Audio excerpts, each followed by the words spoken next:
함께 묵상할 하나님의 말씀은 신약 성경 누가복음 5장 1절에서 11절까지의 말씀입니다. 누가복음 5장 1절에서 11절까지의 말씀, 우리 같이 교도가시다가 마지막 절 같이 읽겠습니다. 무리가 몰려와서 하나님의 말씀을 들을새 예수는 게네사렛 호숫가에 서서 호숫가에 배 두 척이 있는 것을 보시니 어부들은 배에서 나와서 그물을 씻는지라. 예수께서 한 배에 오르시니 그 배는 시몬의 배라. 육지에서 조금 떼기를 청하시고 앉으사 배에서 무리를 가르치시더니 말씀을 마치시고 시몬에게 이르시되 깊은 데로 가서 그물을 내려 고기를 잡으라. 시몬이 대답하여 이르되 선생님, 우리들이 밤이 새도록 수고하였을 때 잡은 것이 없지만은 말씀에 의지하여 내가 그물을 내리이다 하고 그렇게 하니 고기를 잡은 것이 심이 많아 그물이 찢어지는지라. 이에 다른 배에 있는 동무들에게 손짓하여 와서 도와달라 하니 그들이 와서 두 배의 채움에 잠기게 되었더라. 시몬 베드로가 이를 보고 예수의 무릎 아래에 엎드려 이르되 주여, 나를 떠나소서, 나는 죄인이로소이다 하니 이는 자기 및 자기와 함께 있는 모든 사람이 고기 잡힌 것으로 말미암아 놀라고 세베대의 아들로서 시몬의 동업자인 야고보와 요한도 놀랐습니다. 예수께서 시몬에게 이르시되 무서워하지 말라. 이제 후로는 내가 사람을 취하리라 하시니 함께 그들이 배들을 육지에 대고 모든 것을 버려두고 예수를 따르니라. 아멘. 오늘 이 자리에 오신 여러분들에게 하나님의 사랑과 은혜가 충만하시기를 축복합니다. 한번 따라해 볼까요? 하나님께서는 당신을 사랑하십니다. 하나님께서는 창조주이십니다. 그런데 그 하나님께서 내 아버지이십니다. 믿으시길 바랍니다. 이 귀한 믿음이 저와 여러분들의 믿음의 초석이 되어져서 하나님의 축복 가운데로 들어가게 될 줄로 믿습니다. 오늘은 우리가 읽었던 본문 누가복음 5장 1절에서 11절까지의 말씀을 통해서 돈벼락이라는 제목으로 말씀의 은혜를 나누고자 합니다. 벼락이란 번개를 말하는 거거든요. 하늘에서 번쩍 떨어지는 번개 말이에요. 그런데 이 벼락이 돈과 같이 합쳐진 말이 오늘 제목의 돈벼락입니다. 근데 이 벼락이라고 하는 것은 번개가 번쩍 눈 깜짝한 사이에 치니까 비유적으로 표현할 때는 갑자기 우수수 쏟아지는, 감당할 수 없게 몰아치는 어떤 것들을 비유적으로 표현하면 벼락이다라고 하는 거죠. 그런데 그럼 돈벼락이 뭐겠습니까? 바로 이 돈이 그냥 우리가 감당할 수 없을 만큼 갑자기 쏟아져 버리는 것, 그것을 돈벼락이다 하는 거죠. 여러분들 돈벼락 맞았으면 좋겠습니까? 우리 여기 초등 유부 친구들도 아까 찬양도 열심히 하고 잘하던데 너무 훌륭했어요. 하나님께서 그 찬양 받으실 줄 믿습니다. 그런데 우리 친구들도 돈벼락 한번 맞았으면 좋겠어요. 우리 친구들 입장에서는 이런 거지. 우리 친구들 아이폰 14 프로 맥스, 그게 완전히 창고에 쌓여져 있는 거야, 가득. 근데 그게 막 무너져서 우르르 갖고 나한테 완전 쏟아지네. 좋아요, 싫어요?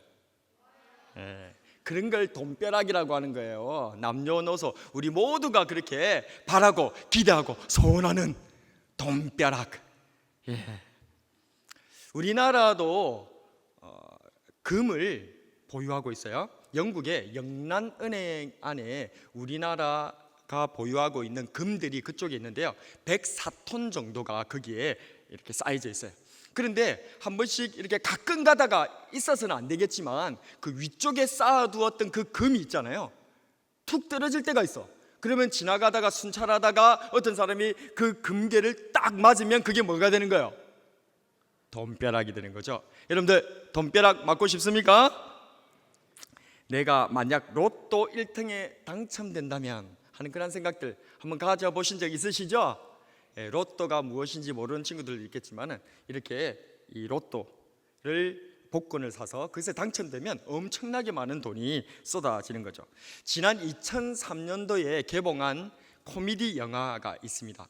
브루스 올마이티라고 하는 영화가 있는데요, 짐 캐리 주연의 코미디 영화인데 7일 동안 하나님이 된 브루스라는 남자의 이야기로서 평범한 인간이 하나님이 된다면 어떻게 될까 하는 발칙한 그런 생각에서 시작된 영화입니다. 브루스라는 남자는 직장에서 잘려버렸고 거린을 돕다가 도리어 깡패들에게 모진 일을 당하고 말고 그럴 때에 하나님을 원망하는 거죠. 그런데 이를 들은 하나님께서 이 브루스에게 나타나서 말씀하십니다. 나에게 불만이 많은 것 같은데 나보다 잘할 자신이 있나? 이 건물을 나가는 즉시 자네를 나처럼 바로 전지전능하게 하나님이 되게 해주겠네. 그래서 브루스는 하나님의 권능 올마이티를 갖게 된 거예요. 그래서 갑자기 이 7일 동안 브루스 이 평범한 남자가 자기가 하나님이 된 거죠. 그래서 이 브루스가 어떤 일을 했냐면 자기에게 로또 1등 당첨되기를 바라는 모든 사람들을 다 로또 1등에 당첨시켜 준 거예요. 그러면 여러분들 그게 좋겠습니까? 싫겠습니까? 예. 그 브루스가 사는 도시 내에서만 무려 로또 1등이 40만 명이 당첨된 거예요. 그러니까 로또 1등 당첨금이 어떻게 됐겠어요? 완전 폭락해버린 거죠. 그래가지고 그 40만 명의 시민들이 이제는 폭도가 돼가지고 우르르 막 나가 시위를 하고 난리가 난 거예요. 로또 1등에 누구나 다 당첨되기를 원하고, 나도 하나님께서 왜 나한테 이렇게 로또 1등 당첨되게 안 해주시는가, 왜 돈벼락을 맞게 안 해주시는가, 이렇게 생각할 수도 있는데 여러분들 어떻습니까? 이런 일들에 대해서 이 브루스 올마이티에서 하나님이 이 브루스한테 이런 얘기를 합니다. 네가 수풀을 가른 건 기적이 아니고 마술에 불과해. 투잡을 뛰는 미혼모가 아이를 축구 시합에 보내려고 없는 시간을 짜내는 게 기적이고, 10대가 마약 말고 학업에 열중하면 그게 기적이야. 사람들은 기적을 일으키는 능력을 갖고도 그걸 까먹고 맨날 나한테 소원을 빌어. 여러분은 어떤 기적이 일어나기를 원하십니까? 여러분들은 어떤 돈벼락을 맞기를 원하십니까? 오늘 본문에는 베드로가 나옵니다. 베드로는 유대인들에게 이방인 취급을 받았던 갈릴리 베세다의 출신으로서 가버나움에서 물고기를 잡는 어부였습니다. 우리는 오늘 본문에서 베드로가 예수님을 처음 만나는 것으로 생각하지만 사실 베드로는 요한복음 1장에 보게 되어지면 베드로의 동생이었던 안드레의 소개로 예수님을 이미 만났었어요. 그때 예수님께서는 베드로를 향해서 네가 요한의 아들 시몬이니 장차 개바라 하리라 라고 말씀하셨던 것이죠. 이후에 베드로는 예수님을 떠나 자신의 고향으로 돌아와서 다시금 어부의 생활을 하고 있었고, 예수님께서는 이렇게 자신을 버리고 다시 어부로 돌아가 버린 이 베드로를 찾아서 이곳 갈릴리까지 오셔서 오늘 사건이 일어나기 전날 밤에는 이 베드로 집에서 묵으시면서 베드로의 장모가 열병을 앓고 있었는데 그 열병까지 치료해 주셨던 것이죠. 그런데 그날 밤 이 베드로가 아까 예수님을 이미 만났었고, 그런데 예수님을 따라가도 뭐 별 소득이 없다 보니까 다시 물고기 잡으러 자기 고향 갈릴리로 그렇게 와버렸잖아요.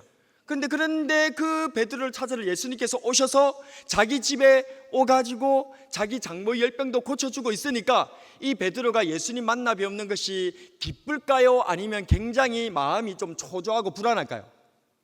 굉장히 초조하고 불안하겠죠. 그래서 예수님을 눈을 똑바로 마주칠 수가 없는 거예요. 도망쳐 왔으니까. 그래서 그날 밤 이 베드로가 예수님이 자기 집에 와 계시고 자기 장모도 고쳐주셨지만 자기는 물고기 잡으러 그 밤에 나가버리는 거예요. 그래 나가가지고 물고기를 잡는데 물고기를 잡았을까요? 못 잡았을까요? 예, 우리 천재 초등 2부 베드로가 그날 밤에 나가서 물고기를 잡았을까요? 못 잡았을까요? 예, 못 잡았어요. 우리 똑똑이들, 우리 천재들, 예, 우리 박수 한번 쳐줍시다. 너무 귀합니다. 예, 맞아요. 밤이 새도록 이 베드로가 물고기를 잡았는데 물고기를 한 마리도 잡지 못한 거예요. 그런데 그곳에 다시 예수님께서 찾아오셨어요. 그리고는 하나님 말씀을 전해주시고 나서 이 베드로의 배에 타고는 말씀하시는 거예요. 베드로야, 깊은 데로 가서 그물을 던져라. 베드로는 이 예수님께서 하시는 말씀이 정말 황당했어요. 왜냐하면 베드로도 예수님에 대해서 인정하는 것이 있었죠. 무엇이냐면 예수님은 하나님의 말씀을 잘 전해주시는 선생님이시다. 그러니까 하나님의 말씀에 있어서는 예수님께서는 프로다. 그런데 물고기 잡는 것은 누가 프로다? 베드로. 내가 바로 이 바닷가에서, 이 호숫가에서 물고기 잡는 데는 내가 프로다. 그런데 이 프로인 내가 밤이 새도록 물고기를 잡았는데 하나도 못 잡았는데, 아니 그냥 예수님께서 하나님 말씀 좀 잘 가르치신다고 해서 내보고 저 깊은 데로 가서 그물을 던지라고? 이 말이 굉장히 황당했던 것이죠. 굉장히 자존심 상하는 그런 얘기였던 거예요. 그런데 베드로는 이 말씀에 순종했을까요? 순종하지 않았을까요? 순종했어요. 놀랍게도 순종하여서 하나님의 말씀에 의지해서 제가 그물을 내리리다 하고 실제로 예수님 말씀에 순종해서 그물을 던졌던 거죠. 그런데 진짜로 놀라운 일이 발생했어요. 바로 밤새도록 이 프로 중에 프로인 베드로가 그렇게 물고기를 잡고자 했는데도 물고기를 한 마리도 못 잡았는데, 갑자기 예수님 말씀대로 깊은 데에 가서 그물을 던졌는데 물고기들이 막 어마어마하게 막 몰려드는 거예요. 아마도 그 게네사렛 호숫가에서 숨어 있었던 모든 물고기가 아마 베드로 그물로 다 모였나 봐요. 그 정도로 엄청나게 어마어마하게 막 물고기들이 몰려 들어오는 거예요.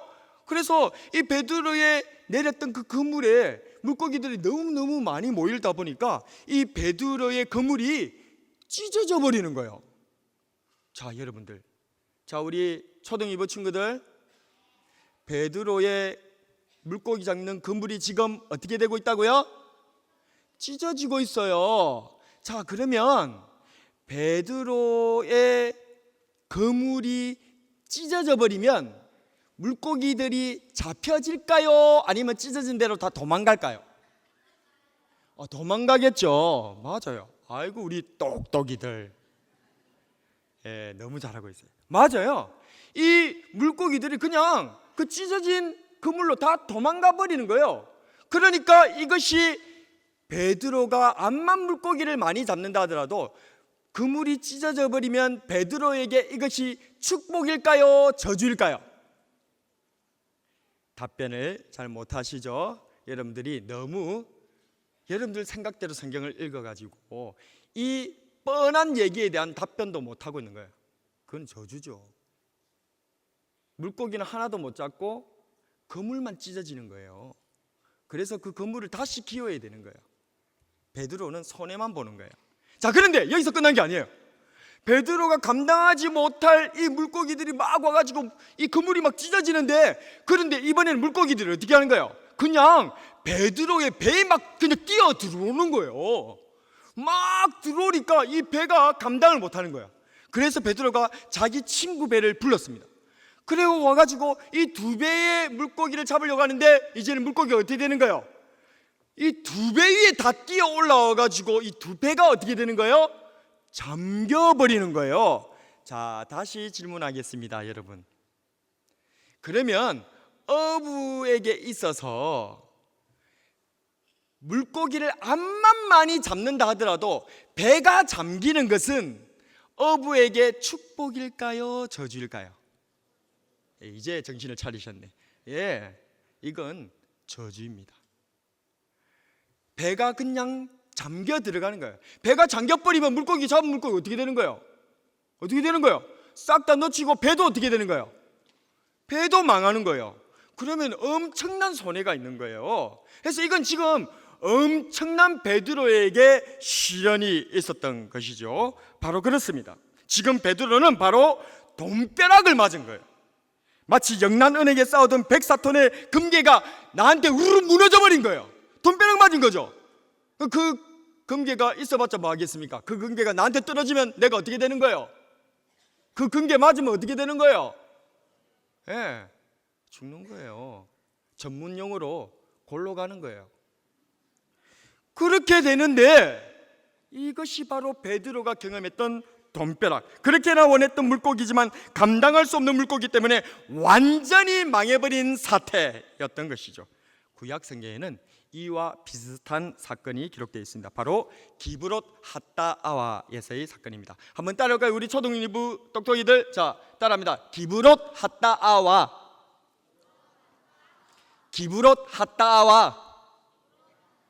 아이고 잘하네. 예, 그렇습니다. 기브롯 핫다아와에서 일어난 일입니다. 민수기 11장에 보면 광야의 이스라엘 백성들이 매일 내리는 기적의 음식인 만나를 먹고도 탐욕으로 울면서 하나님 앞에 부르짖습니다. 누가 우리에게 고기를 주어 먹게 하랴? 우리가 애굽에 있을 때에는 값없이 생선과 오이와 참외와 부추와 파와 마늘을 먹은 것이 생각나거든. 이제는 우리의 기력이 다하여 이 만나 외에는 보이는 것이 아무것도 없도다 하면서 엉엉 울면서 원망과 불평을 하나님 앞에 쏟아내었던 것이죠. 당시 광야의 이스라엘 백성들은 남자 장정만 60만 명이었고 남녀노소 다 합치면 200만 명이나 되는 엄청난 숫자였습니다. 이들에게 고기를 주어 먹게 하려고 한다면, 한 달 내도록 먹게 하려고 한다면 양떼나 소떼를 잡아도 안 되고 심지어 바다의 고기를 모아한다고 할지라도 부족할 정도라고 모세 선생님이 말할 정도로, 이것은 가능하다 불가능하다, 한마디로 불가능하다는 겁니다. 그 광야에 아무것도 없는 그곳에서 빈들에서 어떻게 남자 장정만 60만 명, 그리고 다 남녀노소 도합에 200만 명이나 되는 이 사람들을 한 달 동안 무슨 수로 고기를 먹인단 말이에요. 불가능한 일이에요. 그러나 사람으로서는 할 수 없으되 하나님으로서는 다 하실 수 있는 줄로 믿으시기를 바랍니다. 민수기 11장 31절에서 34절 같이 한번 읽어보겠습니다. 시작. 바람이 여호와에게서 나와 바다에서부터 메추라기를 몰아 진영 곁 이쪽 저쪽 곧 진영 사방으로 각기 하룻길 되는 지면이 2규빗쯤에 내리게 한지라. 백성이 일어나 그날 종일 종야와 그 이튿날 종일토록 메추라기를 모으니 적게 모은 자도 10호멜이라. 그들이 자기들을 위하여 진영 사면에 펴두었더라. 고기가 아직 이 사이에 있어 씹히기 전에 여호와께서 백성에게 대하여 진노하사 심히 큰 재앙으로 치셨으므로 그곳 이름을 기브롯 핫다아와라 불렀으니 욕심을 낸 백성을 거기 장사함이었더라. 아멘.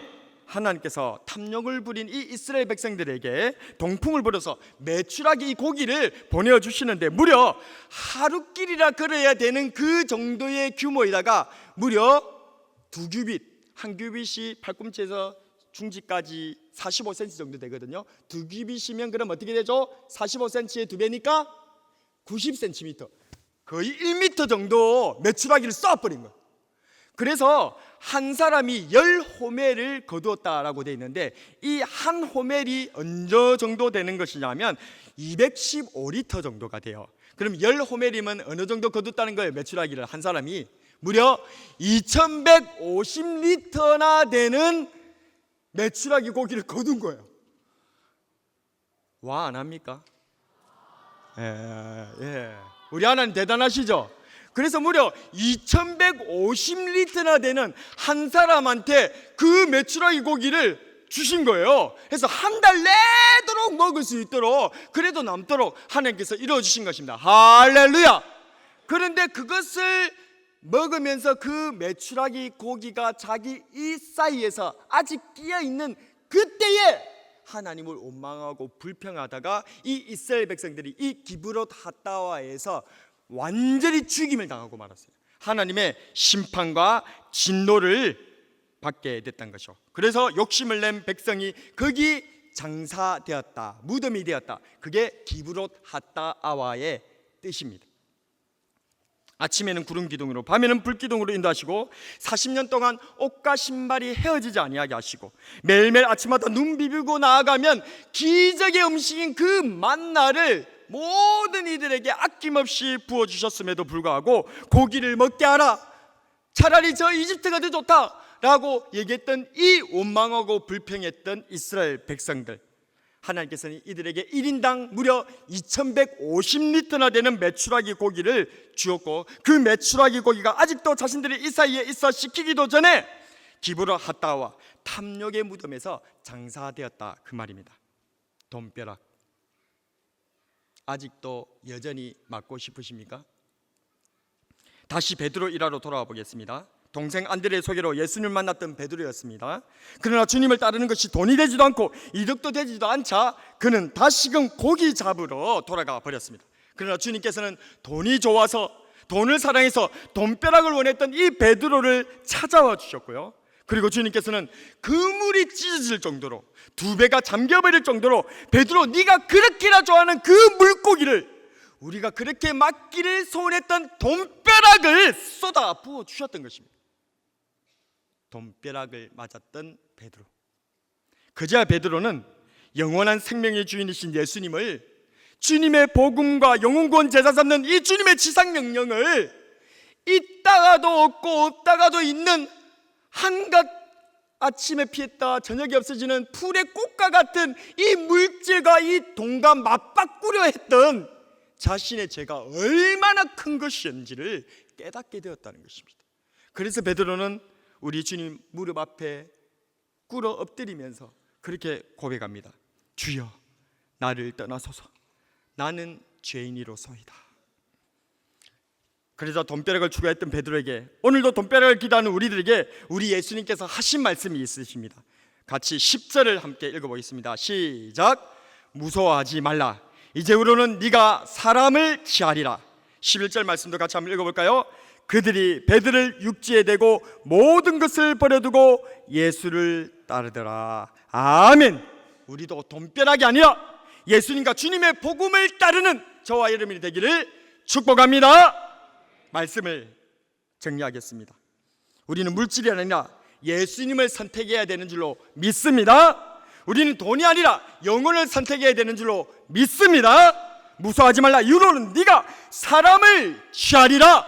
주님께서는 마태복음 6장 34절에 너희는 먼저 그의 나라와 그의 의를 구하라. 그러면 이 모든 것을 너희에게 더하시리라 약속하셨습니다.